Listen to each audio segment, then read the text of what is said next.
నమస్కారం. పరాభవ సంవత్సర తమిళ నూతన సంవత్సర శుభాకాంక్షలు.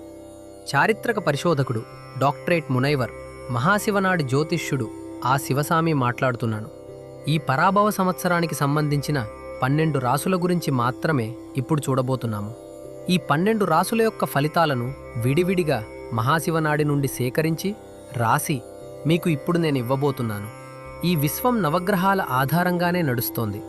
వేదాల నుండి పుట్టిన జాతక ఫలితాలకు 4,50,000 పద్యాలు, పాటలు ఉన్నాయి. సర్వమూ తెలిసిన సహదేవుని వల్ల మాత్రమే ఆ ఫలితాలను చాలా ఖచ్చితంగా చెప్పడం సాధ్యమవుతుంది.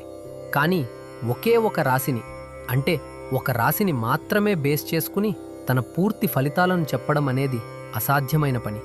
అలా ఒక రాశి ఫలితాన్ని చెప్పేవాళ్లు వాళ్ల అనుభవాన్ని బట్టి, గోచారాన్ని బట్టి కొంచెం ఫలితం చెప్తారు. అది మనకు జీవితంలో కొంతవరకు సరిపోవచ్చు. కానీ ఇప్పుడు మీరు వినబోయేది మహాశివనాడి నుండి, అంటే మునుల చేత వ్రాయబడిన మహాశివనాడి నుండి సేకరించి రాసి మీకు నేను చెప్పబోతున్నాను. అందువల్ల ఈ ఫలితాలను సాధారణ ఫలితాలుగా భావించకుండా, అంటే అందరూ చెప్పే రాశి ఫలాలుగా చూడకుండా దీనిని మీరు చాలా సూక్ష్మంగా గమనించవలసి ఉంటుంది. ఇందులో వచ్చే ఫలితాలను చూసి దానిని అనుసరించి జీవితంలో మనం విజయం సాధించాలి. పరాభవ సంవత్సర మేషరాశి ఫలాలు. చంచలమైన మనస్సు కలిగిన మీరు కొద్దిగా ఎర్రటి రంగు కళ్ళు కలిగి ఉంటారు. నడకని ఎంతగానో ఇష్టపడతారు. సులభంగా భావోద్వేగానికి లోనయ్యే మీరు కొద్దిగా డబ్బును దాచిపెట్టి ఒకేసారి మొత్తం ఖర్చు చేస్తారు. దృఢమైన శరీర ఆకృతి కలిగిన మీకు తలపై గాయం మచ్చ లేదా పుట్టుమచ్చ ఉంటుంది. నీటిని చూస్తే భయం కలుగుతుంది. ఈత నేర్చుకోవడం చాలా అవసరం. సహజంగానే కొద్దిగా మోకాళ్ల నొప్పులు వచ్చిపోయినప్పటికీ ఈ సంవత్సరం మీకు ఒక సవాలుగా మారబోతోంది. శాంతం ద్వారా, తెలివితేటల ద్వారా, సలహాల ద్వారా మీరు ఉత్తమ ఫలితాలను పొందవచ్చు. ఏల్నాటి శనికాలమని భయపడాల్సిన అవసరం లేదు. మీ ప్రతిభతో ప్రకృతిని వశపరుచుకుని గ్రహాల అనుగ్రహాన్ని పొందడం ద్వారా మీకు ఎదురయ్యే క్లిష్ట పరిస్థితులను సమర్థవంతంగా ఎదుర్కొంటారు. తప్పించుకోలేని ఖర్చులను ఉపయోగకరమైనవిగా మార్చుకోండి. ఇల్లు కట్టడం, స్థలం కొనడం, పెట్టుబడి పెట్టడం మంచిది. చేతిలో నగదు డబ్బును ఉంచుకోవటాన్ని నివారించవచ్చు.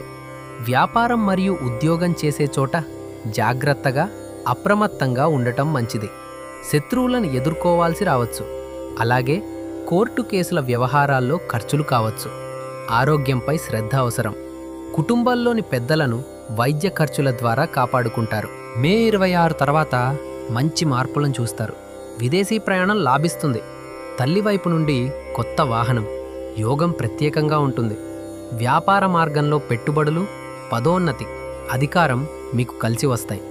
భార్యతో లేదా భర్తతో వాదోపవాదాలకు దిగకుండా చాకచక్యంగా వ్యవహరించండి. కళ్ళ విషయంలో జాగ్రత్త అవసరం. తండ్రిగారి ఆరోగ్యాన్ని గమనిస్తూ ఉండండి. ప్రకృతి అనుగ్రహాన్ని, ప్రకృతి దైవశక్తిని పొందడానికి ఎర్రచందనం మొక్కను పెంచి కీడు నుండి విముక్తి పొందండి. అప్పుడప్పుడు వికలాంగులకు అన్నదానం చేసి దోషాలను పోగొట్టుకోండి. కోపాన్ని తగ్గించుకోవటానికి ధ్యానం చేసి ఇతరులతో వచ్చే గొడవల నుండి తప్పించుకోండి. జీవ సమాధులను సందర్శించడం, కులదైవాన్ని ఆరాధించడం మంచి ఫలితాలను ఇస్తుంది.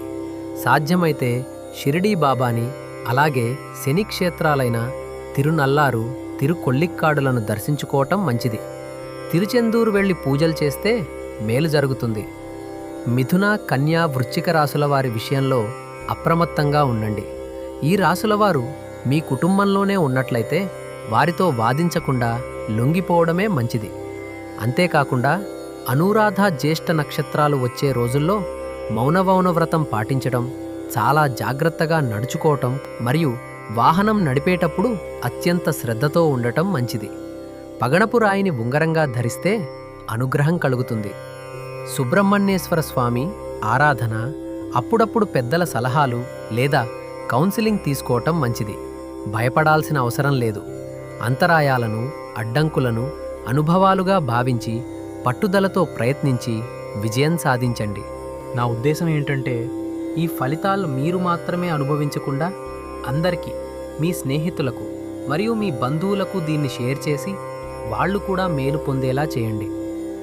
దాంతోపాటు వీలైతే మీ శత్రువులకు కూడా ఈ రాశి ఫలాలను షేర్ చేసి వాళ్ళు కూడా మేలు పొందేలా చేశారంటే దేవుని అనుగ్రహం మీకు ఖచ్చితంగా లభిస్తుంది.